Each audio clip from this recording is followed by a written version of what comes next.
এই বড়লোক বাবার বিগড়ে যাওয়া ছেলেরা হঠাৎ করে এই বৃদ্ধ লোকটির কাছে নদীর কিনারায় চলে আসে, কিন্তু ছেলেগুলো বন্দুক দেখিয়ে তাকে তার টাকা এবং মূল্যবান জিনিসপত্র দিয়ে দিতে বলে। কিন্তু বৃদ্ধ লোকটি শান্ত থাকে এবং সে ভাবে যে এরা হলো রাস্তার টোকাই, তাই তারা খাবার জন্য এই সব করছে। আর বৃদ্ধ লোকটি এখানে একাই থাকে, আর তার একমাত্র সঙ্গী হলো তার মৃত স্ত্রী রেখে যাওয়া একটি কুকুর। তারপর লোকটি তার বেল্ট থেকে গাড়ির চাবি বের করে এবং বলে যে তার মানিব্যাগ গাড়িতে আছে, যদি তারা টাকা চায় তাহলে নিতে পারে। কিন্তু তার সৎ ব্যবহার দেখে ছেলেটি তখনই হাতিয়ার নিচু করে নেয়। কিন্তু তারপর এমন কিছু হয় যার ফলে বৃদ্ধ লোকটির পায়ের নিচ থেকে মাটি সরে যায়, কারণ তার মৃত স্ত্রীর একমাত্র স্মৃতি এই কুকুরটিকে এই ছেলেটি গুলি মেরে দেয়। তবে বৃদ্ধ লোকটি কিছু করার আগেই ছেলেগুলো সেখান থেকে চলে যায়, আর বৃদ্ধ লোকটি নিজের কুকুরকে মাটিতে পড়ে কাতরাতে দেখে খুবই আবেগিত হয়ে পড়ে। তারপর সে তার কুকুরটিকে কোলে তুলে হাসপাতালে নিয়ে যাওয়ার চেষ্টা করে, কিন্তু গাড়িতে রাখার আগেই কুকুরটি মারা যায়।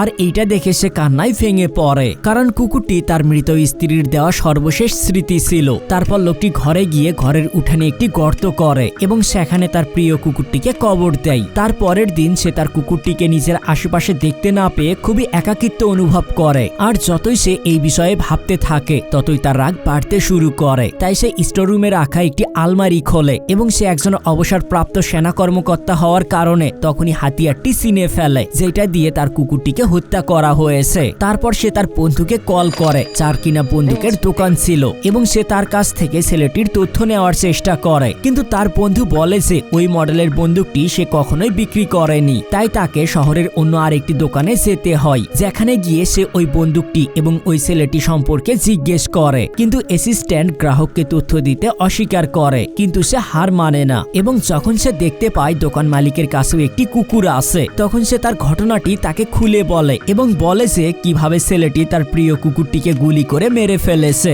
তাই দোকানদারও কুকুর প্রেমী হওয়ায় খুব রেগে যায় এবং সে অ্যাসিস্ট্যান্টকে ছেলেটির তথ্য বের করার নির্দেশ দেয়। আর জানা যায় যে এই ছেলেটির নাম হলো আকাশ, যে কিনা শহরের সবচেয়ে ধনী ব্যবসায়ীর ছেলে। তারপর এই তথ্যের মাধ্যমে সে ছেলেটির ঘরে পৌঁছে যায় এবং সেখানে তার বাবাকে পুরো ঘটনা জানায়। কিন্তু সে তা বিশ্বাস করে না, কারণ তার বিশ্বাস ছিল যে তার ছেলেরা এমনটা কখনোই করতে পারে না। তাই সত্য জানার জন্য সে তার দুই ছেলেকে ডাকে, কিন্তু যখন তারা লোকটিকে দেখে তখন তারা এমন আচরণ করে যেন লোকটিকে তারা চিনেই না। তারপর যখন তার বাবা তাকে জিজ্ঞেস করে যে সে কি কুকুরটিকে হত্যা করেছে, তখন ছেলেটি সরাসরি অস্বীকার করে এবং সে তার ছেলেকে চলে যেতে বলে, আর ভাবে যে বৃদ্ধ লোকটি হয়তো মিথ্যা ঝগড়া করতে এসেছে। বন্ধুরা, এবার বৃদ্ধ লোকটি কিভাবে প্রতিশোধ নিতে চলেছে তা জানতে পার্ট 2 এর জন্য এই ভিডিওতে একটি লাইক করে চ্যানেলটি সাবস্ক্রাইব করুন।